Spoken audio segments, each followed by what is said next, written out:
I grew up in California. I'm from San Diego. Woo! Yay, all the Californians in the house.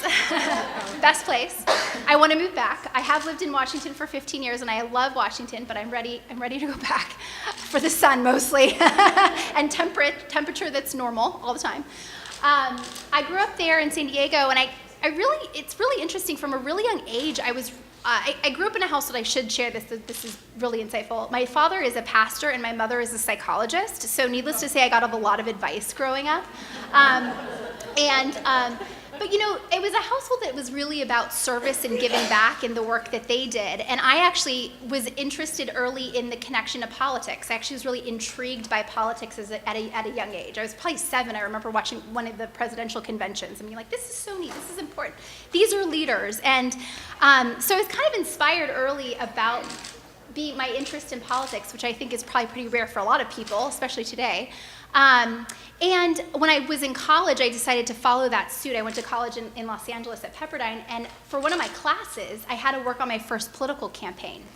And it happened to be for a woman candidate. She was actually running for office locally near where my school was. And her name was Fran Pavley. She was in the legislature in California for many years. And what was really profound about the experience was, first and foremost, I realized at like 20, wow, in politics you actually get to do a lot of important stuff early. I mean, campaigns are run on volunteers primarily. There's not a lot of money for staff members. So I got to run an event, run a fundraiser, which happened to be at a nudist colony, which is very Malibu, by the way. That's a random thing that you do. Thankfully, everyone was clothed at the fundraiser, but anyway. Very strange memory. But what was powerful about it was I was so young, and I really got to know what politics was about and how do you run for office. But what was even more profound about the experience was that I learned then in that life and also in school that there weren't a lot of women in politics. There weren't a lot of women in elected office. And I just didn't know that at the time. I didn't know that growing up. And I had interned here in Washington when I was in college and decided I wanted to move back here. I flew out here with 2 suitcases. I knew absolutely nobody. I wanted to try to work on Capitol Hill, get my start in politics here, and learn more. And very early in my career, this is 15 years ago, I had found out through a listserv that there was a young woman who was running for Congress, and she was 27 years old. And I was like, oh my gosh, she's not that much older than me, and she's running for the highest office, basically, in Congress. You have to be, by the way, 25 to run for the House of Representatives and 30 to run for the Senate. You probably all know that, but didn't know that then. And I was like, wow, that's neat. So I'd love to meet this woman. So I found out that she was having a fundraiser, and it was on Capitol Hill here. For those Washingtonians, you all know Capitol Hill, but for those of you who don't, that's where a lot of events take place. And there was a fundraiser for her, and I literally had my Oprah aha moment at 22. I walk into this event, and there's a big sign on the wall that says Women Under 40 Political Action Committee. And I literally remember the sign to this day, and I remember thinking, this is what I'm going to do the rest of my life. I can't believe this exists, supporting women running for politics. Here we go. So that organization had started a few years before I moved to Washington. And the idea was this. We actually, to this day, only about 1/3 of political candidates are women. And what this organization was doing was saying, hey, and it was started, I should share, by my good friend Susanna Welford. So she was up on Capitol Hill all the time, and she was realizing, gosh, there is so few women here, not only as staff members, but also especially as members of Congress. Why don't we think about getting women in early in their life? Because if they do, they're going to rise in seniority. I'm sure you all know that from your industry. The longer you're there, the more power you have, the more authority you have to make decisions. But we were really not seeing women starting off early, broadly of any age, running for office compared to men. But really, young women was almost like a strategic idea. Let's get younger women to get in early. We're going to solve this big problem of the lack of women in elected office by starting early and helping them. So I got really involved with this group. And a couple years into the work, we were supporting maybe 2, maybe 5, maybe 10 women. So as you might imagine from me saying that, we realized we had a big problem. And that problem was young women weren't running for office. They weren't there. So we were there to support them financially. We were there to support them to be there. But they weren't actually even thinking of that idea as something that they could do. So in 2007, she and I and a couple of other folks who were involved with this group thought, you know what? Why don't we actually start talking to younger women about this concept, about leading in politics? And at the same time, there was some really fascinating research that was coming back that showed that a lot of girls and young women were stepping back in their leadership around high school and college. Girl Scouts did some good research. A friend of mine named Dr. Jennifer Lawless, who I'm going to talk about later, they were recognizing this kind of lack of ambition. There was ambition early in girls and boys, and then they were stepping back. So we thought, what if we grab these girls at this point in their career when they're young, and we actually say, hey, this is something for you. But as you might imagine, in air traffic controlling and in politics, you don't go say, hey, you want to be an air traffic controller? Hey, you want to run for office? People might say, wait, I don't even know what that all really means. What does that look like? And so what we did with the young women, we decided to start with high school girls.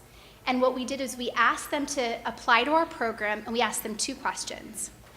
What have you seen in your community that you want to change, and what have you done about it? So we were identifying girls who were interested in already taking action in leadership. And we invited those girls. We started with 20 high school girls in 2007. We invited these girls to a week-long training, and we did 2 main things. One is we introduced them to role models, to women that look like them, women from all backgrounds, from all colors, from all socioeconomic groups, and we taught them skills. How do you speak in public? How do you talk about an issue? We actually do a really cool training where we actually have really famous reporters, because we have access to them here in Washington, actually interview them on camera. And in a day or 2, it's pretty incredible. You see the light switch on these young women, and they start feeling more confident, and they start thinking, hey, I actually have something to share and something to say. And so this organization I co-founded, like I said, 11 years ago now, has trained over 15,000 young women. And what I wanted to share this story about, a little bit about who I am and how and why this matters, because I think a lot of times in the work around women's leadership and the work I've been blessed to do for my career, we often think there's like one piece of the puzzle that's a problem. It's actually often a lot of different pieces that are the reasons and a lot of the challenges. I'm going to talk about those in a minute. But I think for us, we really saw that a lot of the groups out there weren't inspiring women to lead. And if you look at the history, like I said, look at World War II, how your industry came into being, how women became a part of your industry, look at where we came from. Women weren't in Congress for a long time. We were, Barbara Mikulski, who stepped down as the senator from Maryland, she was the first woman to be in Senate. She wasn't in the Senate until the 1980s. We didn't have one woman, we had women in the Senate before that, but she was the first one elected in her own right, not until the 80s. So I think it's really important to think about kind of our own histories and where we came. So that's a little bit about my background, and I'll share more in a minute. But I'd love us to think a little bit about the numbers, first of all, sometimes we're like, oh, we have tons of women in leadership. Well, not really. So out of about 200 countries in the world, we have 15 women who currently lead countries around the world. This is 2017 data. This is an interesting stat that I think a lot of people think, oh, we have a lot of women in elected office in the US, and I'm sure you've seen in the news, there has been an upswing in women running in this particular election. We are 101st in the world in women's political representation. That's bad, right? If you really, people just guess, where do you think we are? Yeah, 100 countries have more women in elected office. I'm going to open this up for questions after I'm done, but anyone want to guess the country with the #1 women in the highest percentage of women in elected office in the world? Is it Iceland? England? No, Iceland's very high. Germany? Nope. Finland? Sorry? England? Rwanda. Ding, ding, ding. I wish I had a prize for you. Rwanda is the highest percentage of women in elected office. They're 54% of their parliament. And actually, Kagame, President Kagame, is very, very vocal about the importance of more women in public life in that country. It's very cool, and it's neat to see what that country has been able to accomplish in having much more, I think, diverse perspectives there. Thank you for your answer. Good job. So let's look at other industries, and don't worry, I'm getting to your industry in a minute. 5.2% of CEOs of Fortune 500 companies, not a lot of women running our top countries. It's about 8% for Fortune 1500 companies, so if you get a few more percentage points when you broaden the number of companies. Corporate board seats, we obviously are doing pretty well with management roles, but again, where you typically see the biggest challenge is as you kind of go up on an angle, you have more women and men sort of on the lower level positions. As you get up to the top leadership, you really lose the percentage of women in leadership. All right, let's talk about, this is, I've gotten pretty well briefed, I think, in understanding all of your different lines and different groups under the FA, but we have good data. We don't have tons of data. So what's that? So okay, I thought somebody said something. So women are 23% of the administration as a whole. When you look at that, 18%. Most of you are, I know, air traffic controllers. The whole industry, only 18% of air traffic controllers are female. What's really interesting, and I want to share, I do a lot of work with different organizations. Yes, Patty. I just have to do a little correction. Uh-huh. Okay, so we are 16.33%. Thank you. So I was looking at 2017 data that I had from Jeff Planty, which so thank you for correct. I got more information than him because I got my data in March of 2018. Thank you, Patty. So I stand corrected in not a good way, 16.3%. I appreciate that. And that's important. We need to know the numbers. So we're even less, right? That's not good. And in fact, and to your point on the trends, one thing I was looking at some of the trend markers, we have reduced in the number of women in air traffic controlling, and actually the FAA as a whole, since 2015, it has actually gone down, and which I already shared there. So we have a challenge. I will say there's a couple of, I think, highlight points. I think it's important because being part of the public sector, there is more tracking of data. In the private sector, I've worked with some very large companies. Some of them have absolutely no markers around this stuff, and I think we always need to look at the data. In fact, one piece of, and you probably know this, Patty, 2 out of the 3 operational directors are women, correct? What I also understand, though, is air traffic operations doesn't track executive levels of numbers, and that's something I just wanted to highlight because we do need to know the numbers to see kind of where we're going for. What we're going for and what we're trying to achieve within this industry to, I think, bring more parity and bring more women's voices here into air traffic controlling.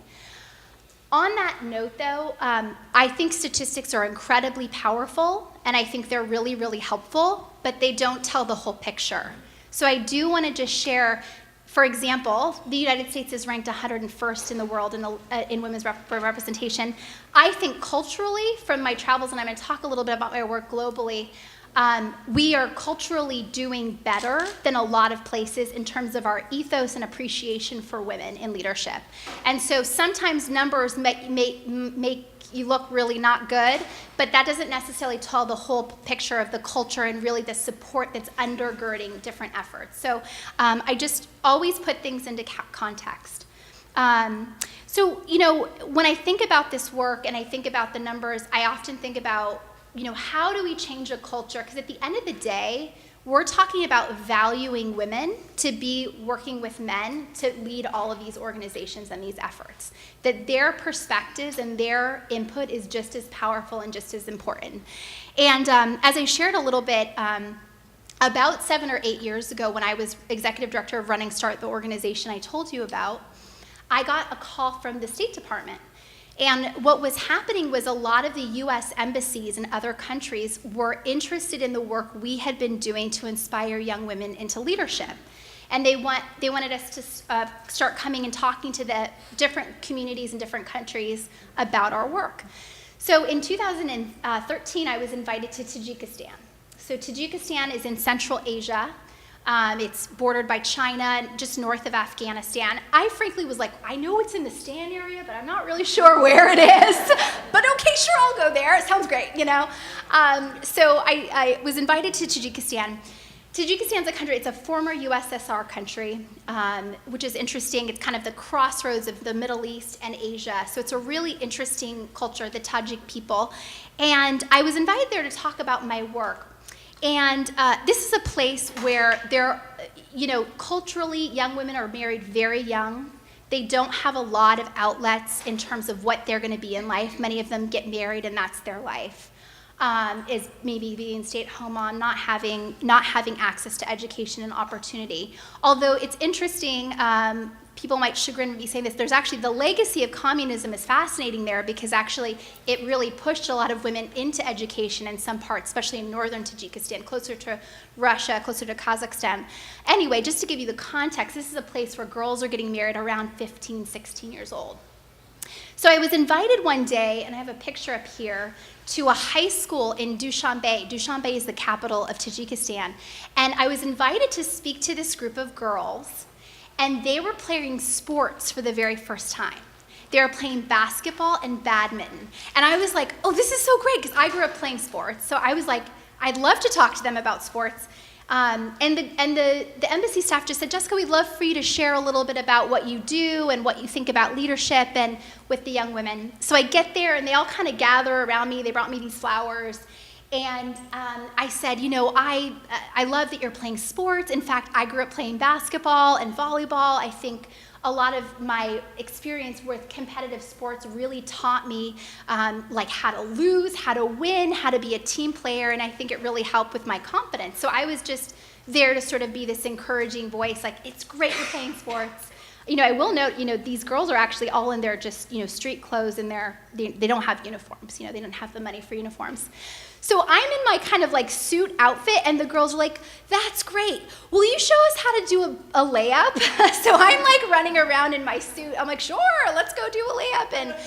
And so they're asking me kind of about that.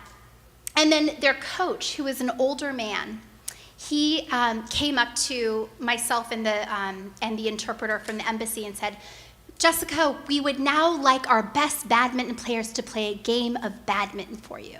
And I said, okay, great. Mind you, this is through an interpreter. And so he marched the girls out kind of to the center of the court, and he had his two best girls play a game of badminton for me to show them, you know, their skills for me. So they're playing badminton, and they're going, and the coach starts circling the court, and he is yelling at these girls, and I couldn't understand what he's yelling, because he's either speaking in Tajik or Russian, and he's yelling and yelling and yelling. And after a few minutes, I'm like, Andrea from the embassy, what is he yelling at these girls? And she said, oh, he's saying, good job, you're awesome, keep it up, don't stop. I get kind of taken back by that story for me, because it was this man saw the future of his country in these girls. He saw these girls as, hey, you know what, I need to invest in them because I see them as valuable.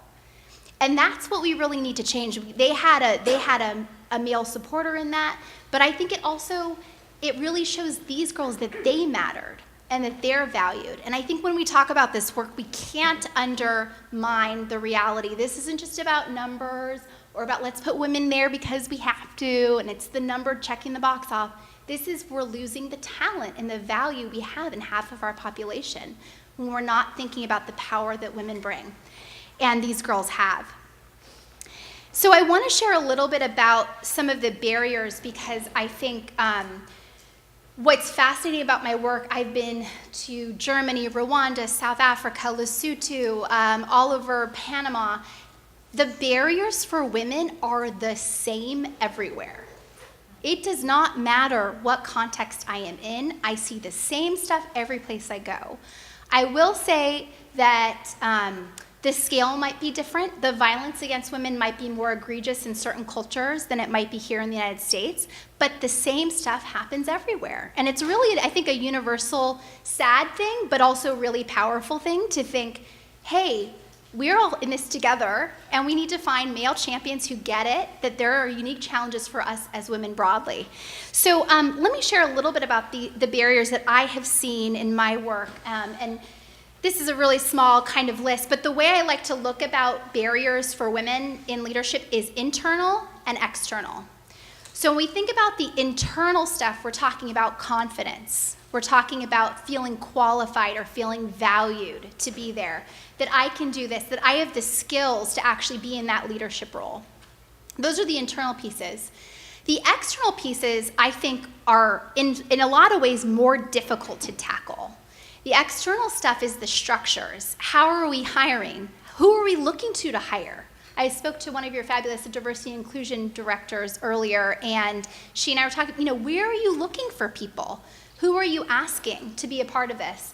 And I don't mean to be at all disparaging to men and boys by saying old boys network, but we kind of use that frame, and frankly, I guess there could be gals as part of the old gals network too, where there's kind of a group that's in charge, and you can't break into that. That's kind of the idea of the old boys club. Unfriendly policies. We're talking a lot about work-life balance more these days, which I think is great for both men and women, but particularly impacts women. And the lack of role models is really an external structural thing. How do you show people who've done it so girls can see that, women can see that they can be that thing that we want them to aspire to be? So I share this, but let me give you a little, I think, an anecdote on when I talk about the internal, because the internal stuff, I really work on both of these areas now in my work at Mind the Gap, but the internal stuff sometimes I think is really my work with Running Start of inspiring women. But let me give you a little example of this. So my former colleague of mine, a friend of mine named Dr. Jennifer Lawless, is one of the foremost researchers on ambition in leadership in politics in particular, but it's broadly on girls' ambition and women's ambition to lead. And she had done some really cutting-edge research a number of years ago, where she did a survey of men and women who came from 3 backgrounds that typically run for elected office. She looked at political activists, she looked at business people, and she looked at lawyers, people who typically, become political leaders or run for office. Men and women equally, very similar backgrounds. Her research unveiled the fact that women felt a third less likely to feel qualified to run. And she's like, what is this? Women are a third less likely to feel qualified, and they literally have the same resumes. Like, you could wipe the name off and you'd have the same pedigree, the same background. And women felt a third less likely. So she was like, okay, I gotta unpack this a little bit more. She was asking about political interests. Have you been recruited? Do you feel qualified? These kind of questions. So she decides to call 2 of her respondents, and she calls one of the women first. Her name was Mary. Mary had indicated she had been politically involved but had never been recruited to run for elected office. So she calls Mary and she said, hey Mary, thanks for taking my survey. I'd love to hear a little bit more about your experience and your background. And she said, oh yeah, sure. So I was really involved locally with my school. I was trying to pass a school bond measure to raise money for my school. And I worked really closely with the mayor. And Jennifer, the researcher, said, interesting, and you've never thought about running for office or ever been recruited? And she's like, gosh, now that you say it, the mayor was like, gosh, Mary, you're really smart and really good at this. Maybe you should run for school board. She's like, I guess I have been recruited to run for office. So she's like, okay, that's interesting. So she was recruited, but she said she wasn't. Contrast that to Joe. Joe indicates, I have absolutely been recruited to run for elected office. So she calls Joe. She said, Joe, I'd love to hear your story. How were you recruited? And Joe's like, oh yeah, of course. That happened just the other day. I'm sitting at the bar at O'Hare Airport waiting for my flight, and CNN was on, so of course I was giving political commentary, and the guy sitting next to me was like, gosh, you're really smart. You should run for office.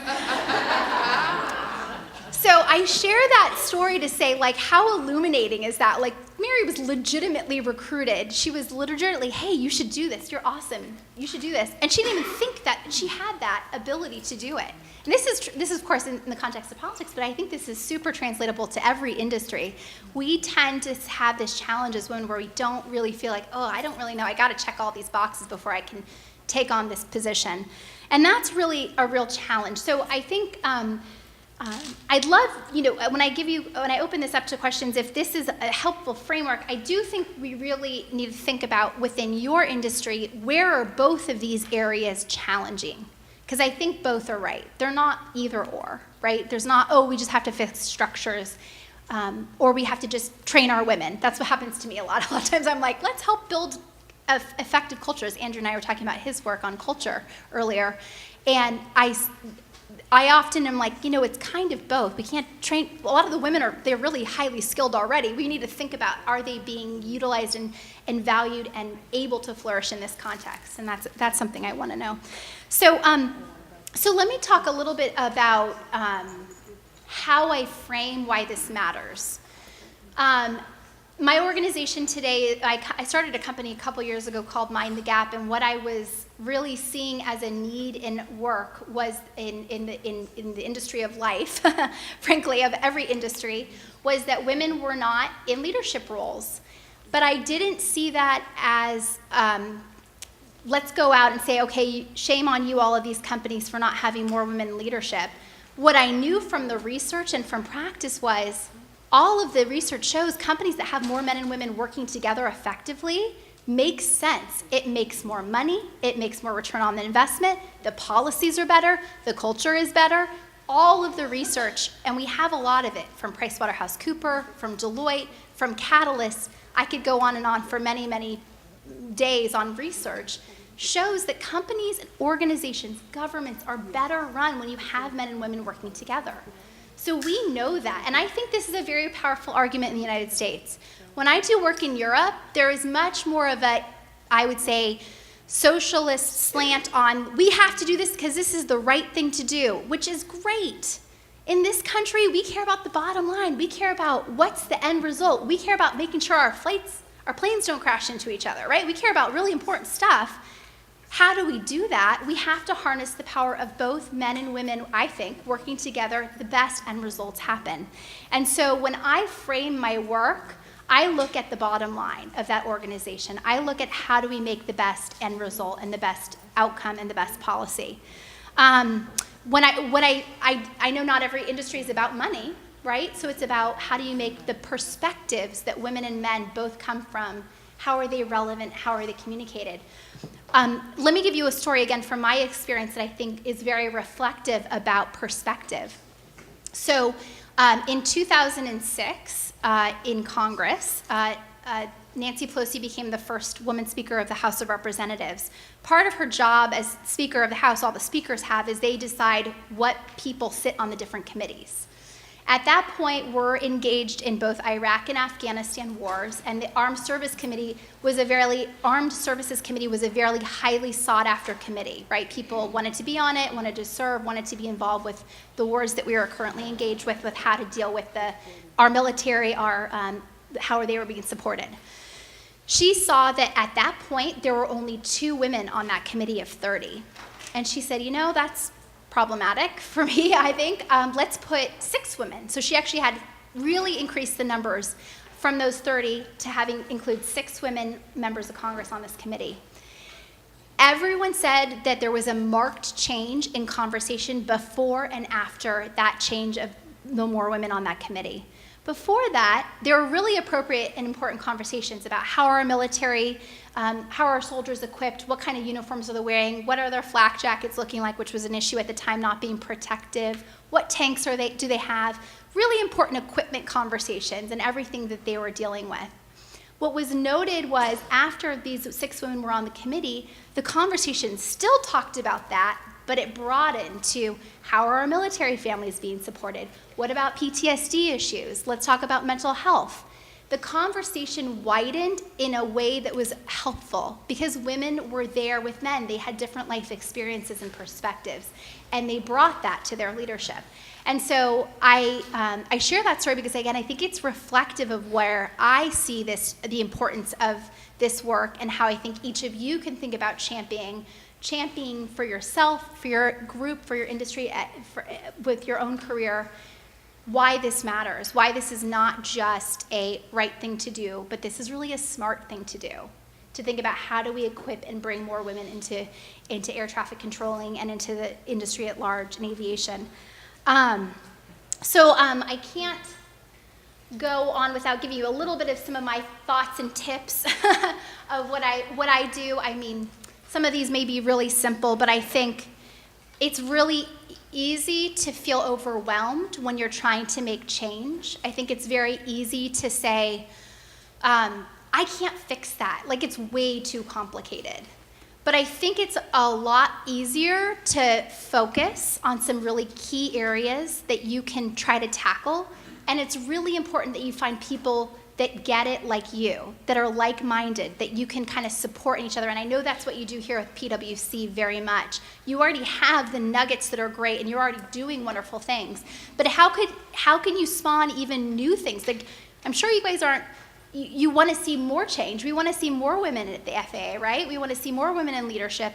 How do we do that? How do we think about bringing people together? So I always say, you have to find your like-minded people. When I first started running START, people were like, high school girls, they don't care about politics. Are you crazy? Well, I've gotten Walmart to give me over $2 million to train young women. I got some of the largest companies in the country, Lockheed Martin, Google, to give money to girls' leadership when before people thought I was crazy. So all things are possible, I think, as long as you're diligent and you're persuasive and you care about these things. I think changing culture takes time, but it's important. You have to be persistent and patient. I love that I see men in the room with you. This is so critical. I know you have a supporter in Jeff Planty because he's my neighbor and he's awesome, and I know he cares about women's leadership here. You have to find those people who have power. Men, you guys still have more power than women broadly, and so recognize your power. And how do you become a bigger supporter? How do you broaden your own recognition of the challenges women face, but also the opportunities they bring, maybe to your team? And I think you all know this because you're part of an awesome women's organization, which I think is so critical, but you have to support each other, and that starts with supporting yourself, seeing yourself of value, but also reflecting that in what you say and share with your colleagues every day. You're a role model. Sometimes you may not think like that you're a role model, but you are, because people are watching you. And I think how you present yourself, but also what you can do to support your colleague, it matters. And so these are some of my kind of key thoughts and recommendations for all of you. And I will just close, and I hope that, I mentioned this already, I hope that we can start a little dialogue, what's happening here, and I'd love your questions or even your thoughts. You can tell me what you think I'm wrong about, which is totally cool. But I have a little point of privilege here. I just had a 3-month-old. This is MJ and my daughter, and she's only 2 months in this picture. She's a little bigger now. But I think that this is our future, right? Our young women are our future, and they're looking to us. And the women before us paved the way for us to be in this room. And they did a lot of challenging things, I'm sure. Some of the first women air traffic controllers who worked in a place where they were the only one. And now there's more. That's great. So how do we continue to do that, and how do we look behind us and think about the next generation? So I'm thinking about MJ. She's 3 months old. Let's hope that by the time she's going into college that she has a place where there is even more women in air traffic controlling, and there's even more women in Congress, and there's even more women running companies, so that we have a world that really that reflects the world we have. So with that, I would love to hear from all of you, and thank you very much for listening.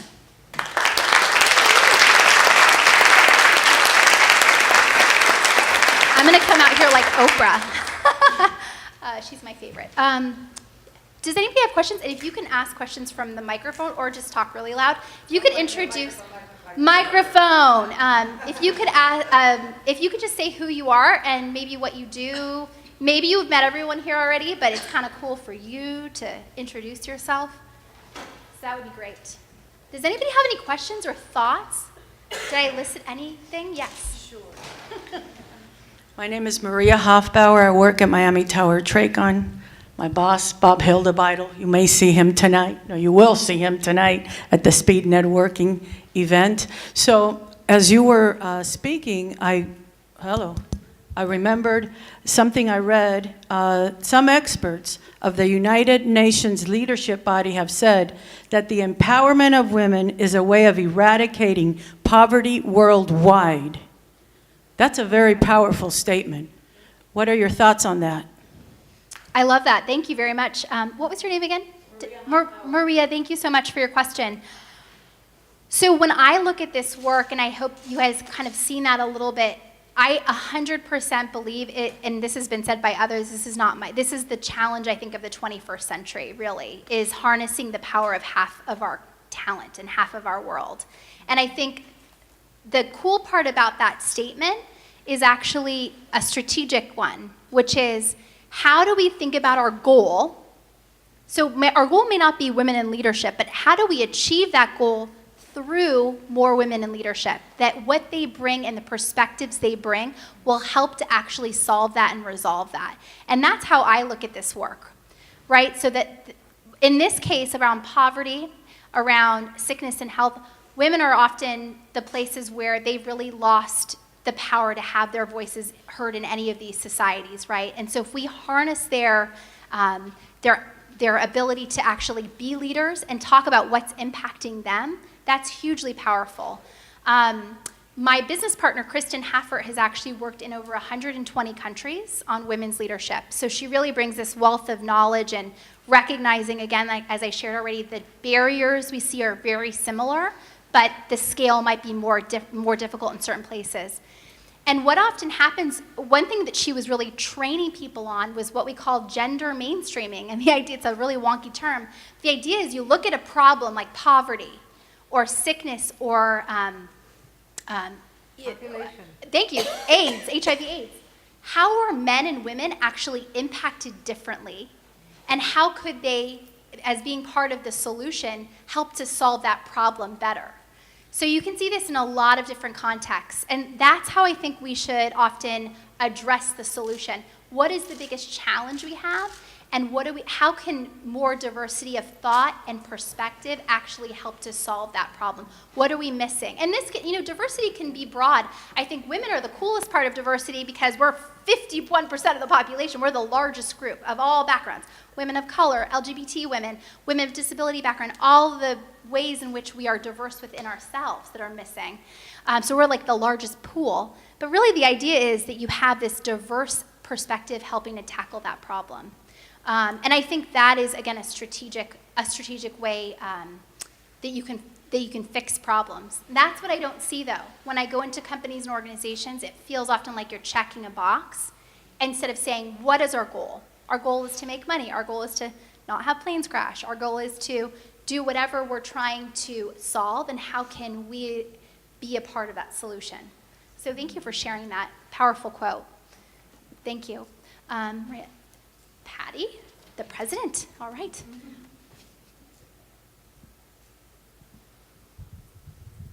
Well, thank you for being here, Jessica. It's nice to finally meet you after we talked on the phone. Yes, it's awesome. So, a couple of things. How much do you think that because the United States, one of the 3 countries in the world that do not have paid family leave, impacts the retention of females, especially in a job like air traffic control? Yep. Because it's a 24/7 job, and with the shift work and everything. And then my second part would be Sheryl Sandberg's book, Lean In, is one of my favorite books. I love that book. But it always begs the question to me, why is it that it seems like women wait to be asked? Yeah, it's a great question. I'll take your second question first on, so we actually have in research some really interesting nuggets that women need to be asked on average, like for example in politics, up to 7 times before they actually will consider running. And obviously, as I told you in my story, there was the issue of Mary, who was actually recruited to run, and she didn't even see that in her own mind. So I think one of the main drivers is women haven't been in these structures of power, so they often don't see themselves. There's a real power in seeing what you could be. In fact, in 2009, my organization Running Start, it was the year after President Obama and Sarah Palin ran for vice president the year before. Hillary Clinton ran for president. I actually worked on her campaign, so you can see my political stripes. But I married to a Republican, so I love everyone. Truly.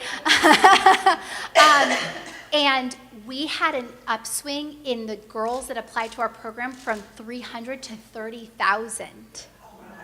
Isn't that nuts? And that's crazy. And it wasn't like we didn't have a marketing campaign. We didn't have money to like paid advertising. Facebook ads weren't even that hot then.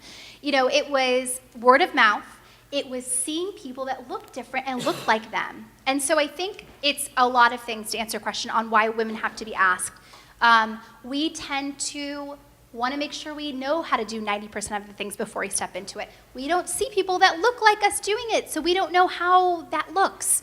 We may not, and this is the part where, this isn't necessarily, there's a gendered element to this, but the way in which leadership looks oftentimes maybe isn't the way women are more naturally fit in certain industries in particular. Like you had to be this certain style of leader to be successful. And a lot of times women don't feel like that fits them, right? So we have to think about what are we encouraging? What kind of style of leadership are we looking to support in our industry? Does that look like us? Does that look like who I am? And I would say, that's partly your own authenticity to step in. You have to do things that work for you. There's not like one way to be, and that's kind of my broader answer. But I think it's a lot of things, but we do know women need to be asked more, and that means things need to change around being intentional, I think, right? Like recognizing that is the case. So maybe you ask a woman once, and she says no. It's not like women all don't want to do that. We have to look at the reality, being aware of the fact that we haven't been in those roles, and to be more encouraging and to recognize those realities. I think that's one of my, that's one piece, being intentional and recognizing it. On your first question, paid family medical leave, I feel a lot different about it now that I have this lady, right? No, I felt the same before, but I think it's one of the biggest issues, and it's not necessarily, so what we know in research, women do not leave their careers because they have children. That is not true. In the research, it's very clear. They leave careers because of the inflexibility and the lack of support to have the lives that they have. And in fact, if you look at the talent pool coming up, and I know this is very big for your industry where you're bringing men and women in at such young ages, the number one most educated workforce is millennial women, right? And they are thinking as early as high school about, hey, how do I have a family and a career? They're asking me those questions because I'm training them often with Running Start, right, or other organizations. They're thinking about that. The boys aren't talking about that. So it still exists, right? So I think the family dynamic, another interesting stat, so of all the Fortune 500 CEOs I mentioned, not a lot of women, 70% of those 5% women have husbands who work or spouses that work. 70% of CEO men have stay-at-home or women that their spouses don't work, right? Like that's a flipped personal, private, workplace reality that I think is really powerful. So now the thing is about this is we can't change necessarily how families look exactly, right? Like you can only control what you can control. So being mindful of the environment you're working in and being really strategic and thoughtful, what can the FAA broadly do? What can air traffic controllers maybe lead the agency on, right? What can you do here? It sounds like you already are doing that and having this for so long. So that's where I would say I would caution against being like, oh my God, we have to tackle all this stuff. Like what could be strategic and supportive? But I think I'm a huge, huge, huge fan of paid paternity and maternity leave. My husband was able to, and partly because of his leadership in his own company, be home for 6 weeks, and that beginning stuff was huge, right? And I was more excited to go back to work than he was, but that's me. I was like, all right, let's go. But everyone to each their own, and they need to figure that out. But we have to think about talent. We're losing talent because of the structure of life. And I think it's particularly hard in your industry with being 24 hours on demand. Very similar in the legal profession too, billing your hours. So how could we think differently about how life is structured? And that's an external structure. And I'm not an expert on how your 24-hour work looks, but that would be something I would encourage you to consider if you really want to bring in more women. That's an issue. Because women still are 70 to 80% of caretakers, not just of children, right? Of elder care, of family care too. So that's where a lot of challenge. Great question, Patty. Anybody else have questions? Yes.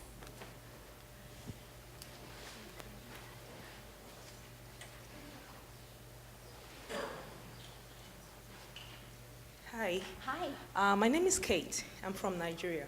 Lovely. Yeah, it's just a little to what she has said. I've found out in the course of being an air traffic controller in Nigeria, and the women particularly, that the problem we have in trying to get to where you're talking about is because women see ourselves as competitors.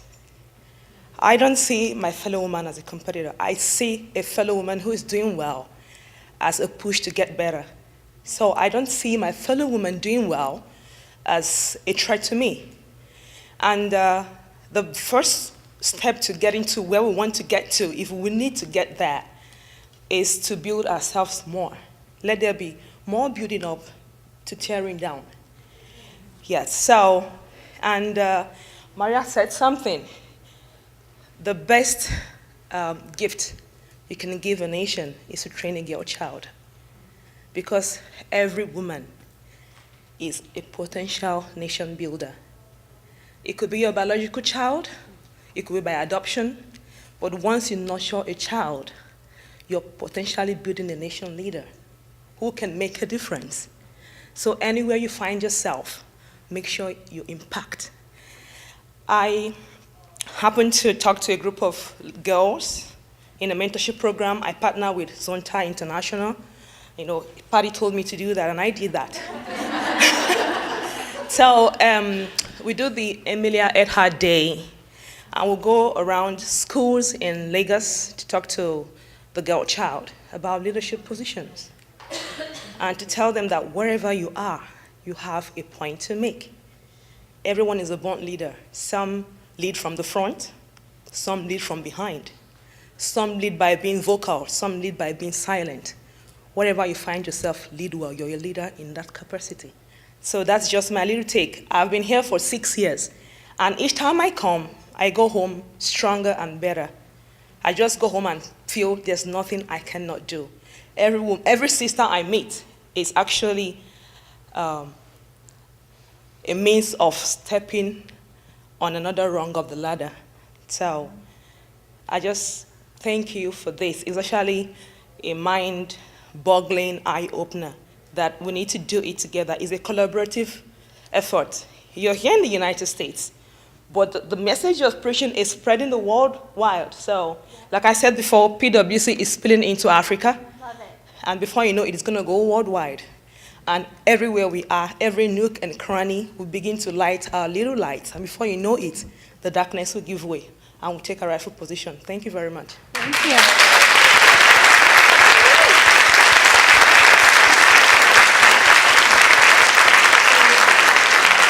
I think we have our keynote speaker for next year's conference. Kate, thank you so much for sharing that, and it was really wonderful. I love West African women. I have to say, I joke that West Africans and West Americans, aka Californians, are very similar. We love the sun in the evening, and we're happy people. We share something.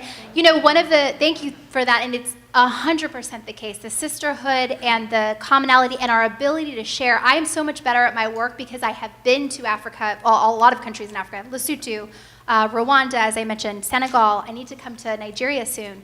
All over Europe. I know, right? There we go.